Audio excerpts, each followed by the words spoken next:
ন্যায় বিচার প্রতিষ্ঠা ও মানবাধিকার রক্ষার দাবিতে দেশের বিভিন্ন জায়গায় মার্চ ফর জাস্টিস কর্মসূচি পালন করেছে জেলা জাতীয়তাবাদী আইনজীবী ফোরাম। নরসিংদী জেলা প্রেস ক্লাবের সামনে থেকে শুরু হয়ে পদযাত্রাটি আইনজীবী সমিতি ভবনের সামনে গিয়ে শেষ হয়। এতে প্রধান অতিথির বক্তব্য রাখেন বিএনপির যুগ্ম মহাসচিব খায়রুল কবির খোকন। উপস্থিত ছিলেন জেলা আইনজীবী সমিতির সভাপতি অ্যাডভোকেট আব্দুল মান্নান ভূঁইয়া, জেলা বিএনপির উপদেষ্টা অ্যাডভোকেট আব্দুল বাসেদ ভূঁইয়া, অ্যাডভোকেট শাহজাহান মিয়া সহ আইনজীবী ফোরামের অন্যান্য নেতা। খাগড়াছড়ি জেলা আইনজীবী সমিতি থেকে একটি পদযাত্রা বের হয়ে শহরের গুরুত্বপূর্ণ সড়ক ঘুরে প্রেস ক্লাবের সামনে গিয়ে শেষ হয়। এ সময় বক্তারা সংবিধানের ৭০ অনুচ্ছেদ বাতিলের দাবি জানান।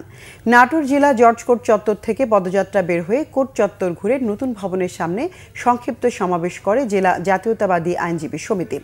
বক্তব্য রাখেন জেলা আইনজীবী সমিতির সভাপতি রুহুল আমিন তালুকদার টগর, সাধারণ সম্পাদক শরীফুল হক মুক্তা সহ অন্যান্যরা।